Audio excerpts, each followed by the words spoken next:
Just so you know, I have a little bit of background in the Philippines. In 1986, I was deployed there as a platoon commander to reinforce the Subic garrison after the fall of the Marcos regime. There was concern about the new People's Army. So I have a warm spot in my heart for the Philippines. Let's build upon what Colonel Wilkerson had said earlier. The United States is incapable of fighting a sustained conflict against a peer-level force. The United States cannot fight and engage China and win. We will not beat the Chinese. We cannot beat the Chinese, and we know this, and yet we're using the Philippines to create the conditions of potential conflict with the Chinese. Please understand that for the Filipino people, this is a recipe for disaster. You think America is your friend. So too did the Ukrainian people, and they are dying by the hundreds of thousands. Friends don't let friends die in those quantities. The Ukrainians have been displaced by the tens of millions. Friends don't let friends have their cities destroyed in this manner. Friends don't let friends have families separated, have mothers and children destined to a life of refugee status in perpetual poverty. That's not how friends behave. America has never been the friend of the Ukrainians, and we are not the friends of the Filipinos. We don't like you. If we did like you, we wouldn't be doing this to you. We are using you. You are a tool, nothing but a tool, and when the tool ceases to be useful, we will discard you. And discard you means usually after a war that devastates you. We are using you to gain some sort of momentary leverage over the Chinese. We will fail. The Chinese will win, and you will be destroyed. End of story. It's high time the Filipino people pressure their government to start sitting down and engaging the Chinese government responsibly. China is not your enemy. China is your neighbor. China is your friend.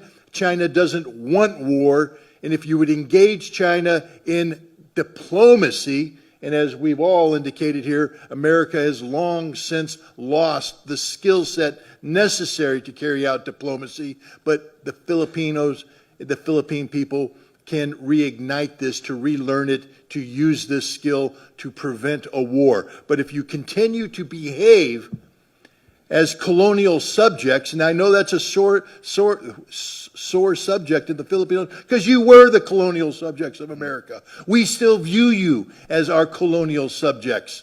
We don't like you. We don't care about you. We just want to use you. Grow up.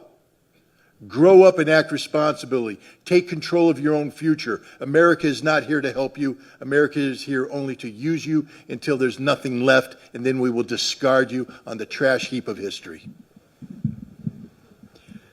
I must tell you, I spent a lot of time in the Philippines and came in off the carrier Iwo Jima, the Valley Forge, the Guadalcanal, and both Scott would agree with me. Americans have a tremendous love for the Filipino people. I would say two of my very, very closest friends are from the Philippines. And we really wish very much that you were not in this posture. But I think it's very important for the Philippines to be clear-eyed in what's going on and not to be led down the path by bellicose military people from the United States. You're talking about small islands. I wish China were not engaged in that particular policy. I tend to be sympathetic towards them on many things, but less so on that one. But at the same time, I think you've got to make sort of a cold, clear-eyed assessment and say, look, it's not worth a war with a great power for the Philippines to engage in combat over those small islands. But I do agree that it is time to use diplomacy and to attempt to resolve the issue. Whatever you do, do not simply become a tool of the United States and be led into an armed conflict that ends up in disaster for the Filipino people. Because if you do, you will break the heart of a whole lot of us who just dearly love the Philippines and the people of the islands.